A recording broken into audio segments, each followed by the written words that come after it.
But that's quite far away, because when I saw it, it sort of, the image was that big. Look, in this, way up in the sky, it was that sort of that fat.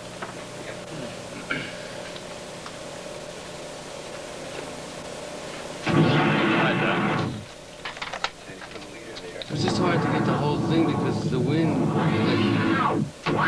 Yeah, it was too wide anyway. The first word would start to fade. Because it'd say happy sort of East 81 and Sean on the plaza, you know, it was happy birthday, John, Sean. Yeah, it stretched like half the city. It was real cool. Did he? Toshi! Doko desu ka?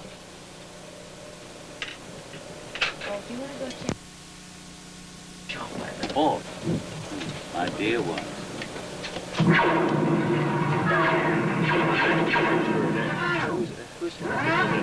It was originally Paul. There's another one where he called me up and say, we're going to be in this movie, because he's talking about making a movie, and so we just,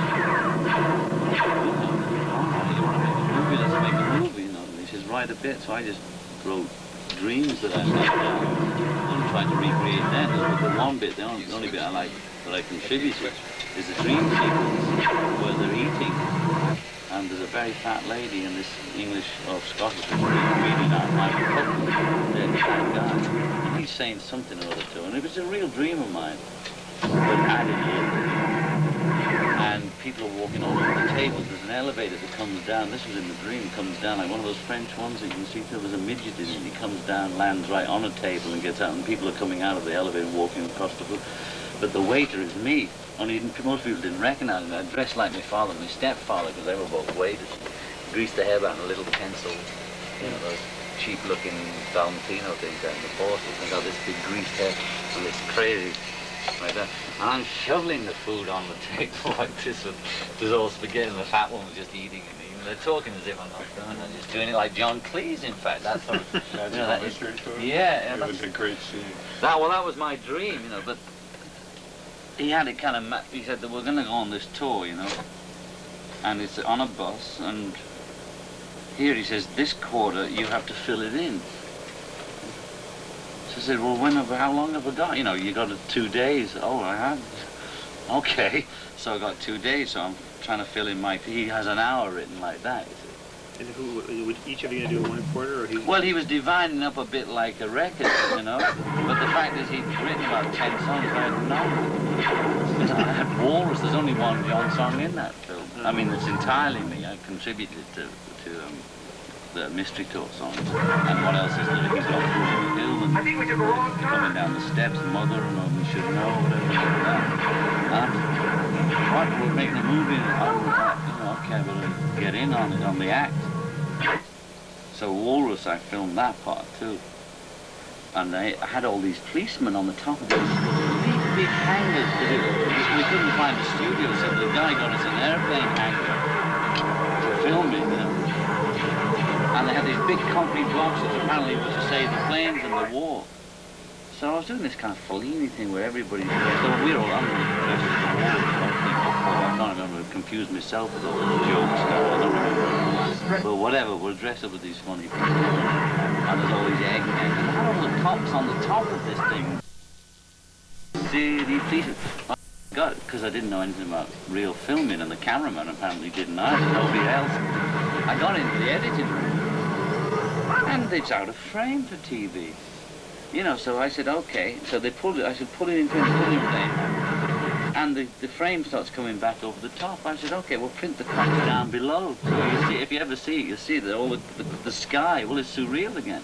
The sky and the cops are all dancing underneath the group who's playing with all the lunatics walking. And that's how that was made. When it was finished, what did you think when you saw it? Oh, I loved it, you know, because it was a trip. So everybody was down on it, but it's all right. It's pretty. So what? So was the first album. But there's too much nothing happening. There's nothing happening at all. But there's some nice moments, the dream sequence. The Mother Should Know is a nice sequence, coming down with all those silly suits on, you know. Did the reaction surprise you? Yeah, but they were gunning for us before that. And what the BBC stupid idiots did, they showed it in black and white first. Can you imagine? Around Christmas on BBC Two. Mm. So it doesn't look well in black and white colour. You can just about manage it, and all the kids would have been all right in colour, but they put it in black and white, and then they reviewed it in black and white on BBC Two. And then, so by the time it came to be on in colour, I don't know if it ever got on in colour, but that was the end of it. It's like reviewing a mono version of a stereo record. Well, was that the most? Was that the time that the band got the most criticism from the outside? Oh, I don't think so. The reviewer from Me to You was Below Par Beatles and the NME, so it started then. Below Par, we'd only had 2 bloody singles out. Because everyone thinks that that everything was acclaimed. Well, now they think it's all acclaimed, you know, and Chaplin and Dean Martin and Jerry Lewis, but look at the reviews of the day, not all acclaimed at all. Some very nasty bits. After a point, though, wasn't it pretty much? No, never was easy. Only promoters live in dreamland think, give me a Beatle and I make $1 million. It doesn't work like that, or I sell $1 million. You gotta have a product. Yellow Submarine bombed out, didn't it? Well, it's a great movie. No, but I don't think anyone was particularly critical of it. Are you kidding? It was ripped to shreds. By critics? Yeah, no, the answer was by everybody that it was because people, the kids liked it. Sean loves it now, all the little children love it.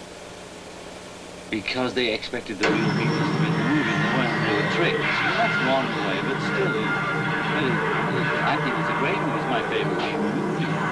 I have to look at myself and see all the music. Have you ever see them again? Oh, sure, I see them again. I see them different every time I see them. Because I'm changing all the time. Every time I see them.